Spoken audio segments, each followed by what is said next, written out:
Bertemu kita pada video kali ini.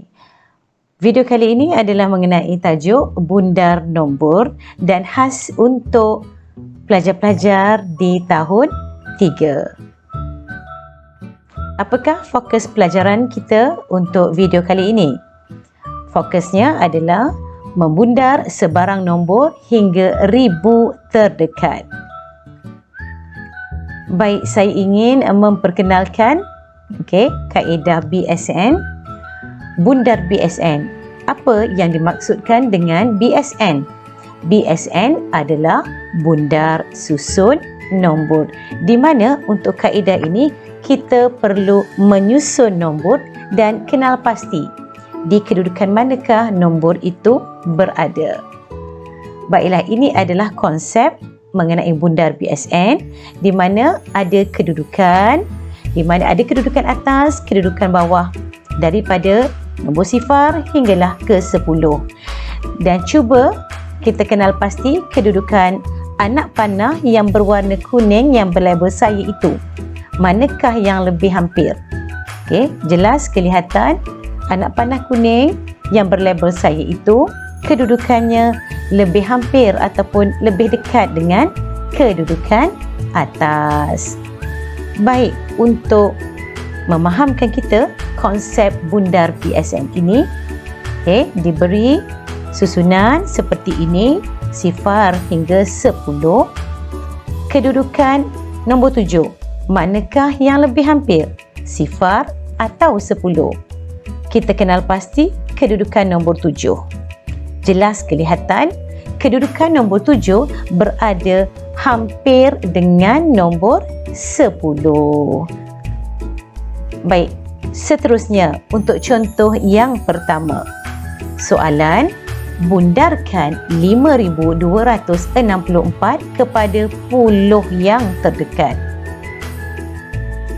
Kita tuliskan nombor yang ingin kita bundarkan dan langkah untuk bundar menggunakan kaedah BSN. Yang pertama adalah gariskan nilai tempat puluh dan adiknya sah. Nilai tempat puluh, nombor yang belakang tu saya namakan sebagai adiknya lah, rumah sah. Seperti ini. Kemudian langkah kedua, tulis nombor dalam lingkungan nombor yang bergaris. Nombor yang bergaris adalah nombor 64. Jadi nombor 64 berada di dalam lingkungan nombor 60 hingga 70. Seterusnya, kita mula susun dengan nombor 60 hingga 70 seperti ini. Seterusnya, kita kenal pasti kedudukan nombor 64. Jelas, dari susunan nombor 64 lebih hampir dengan nombor 60. Jadi nombor 64 kita boleh tukar kepada 60 apabila kita bundarkan. Jadi nombor 5,264 apabila kita bundarkan dia akan menjadi 5,264 tukar menjadi 60. Perhatikan apabila kita bundarkan nilai tempat puluh, nilai pada rumah sah akan menjadi sifar. Baik, contoh yang kedua. Soalan, bundarkan 6,380 kepada ratus yang terdekat. Baik, kita kenal pasti dahulu. Yang pertama, gariskan nilai tempat ratus dan adiknya puluh. Seperti ini. Kemudian, langkah yang kedua, tulis nombor dalam lingkungan nombor yang bergaris. Apakah nombor yang bergaris? Ya, nombor yang bergaris adalah nombor 38. Jadi nombor 38 berada di dalam lingkungan nombor 30 hingga 40. Baik, seterusnya kita sediakan garis nombor seperti ini dan kita kenal pasti di manakah kedudukan nombor 38. Jelas, nombor 38 menghampiri kepada nombor 40. Jadi, Kedudukan 38 lebih hampir kepada 40. Jadi 6,380, nombor 38 kita tukar menjadi 40 akan menjadi 6,400. Perhatikan di sini apabila proses bundar kepada nilai ratus, nilai tempat puluh dan juga nilai tempat sah akan menjadi sifar-sifar. Baik, boleh kita teruskan untuk contoh seterusnya. Baik, contoh yang ketiga. Soalan, bundarkan 9,216 kepada 1,000 terdekat. Okey, seperti tadi. Langkah pertama, kita gariskan nilai tempat 1,000 dan adik yang di belakangnya adalah ratus. Seperti ini.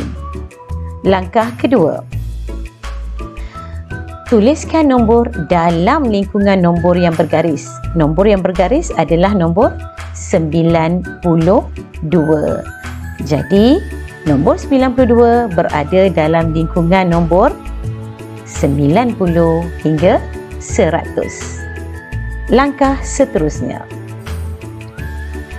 kita perlu membuat susunan nombor bermula dengan nombor 90 hinggalah nombor 100.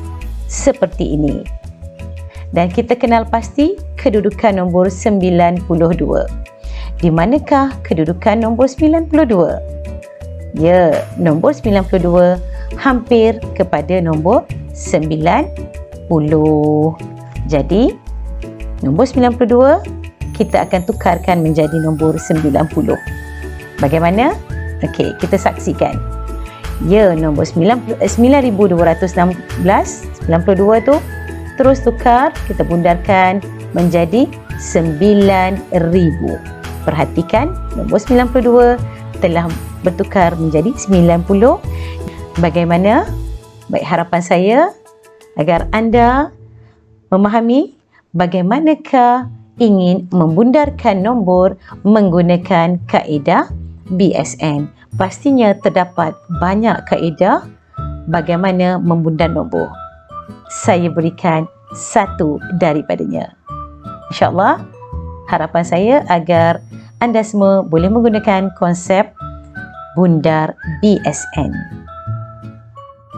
InsyaAllah, kita berjumpa di lain ketika dan di lain video. Assalamualaikum.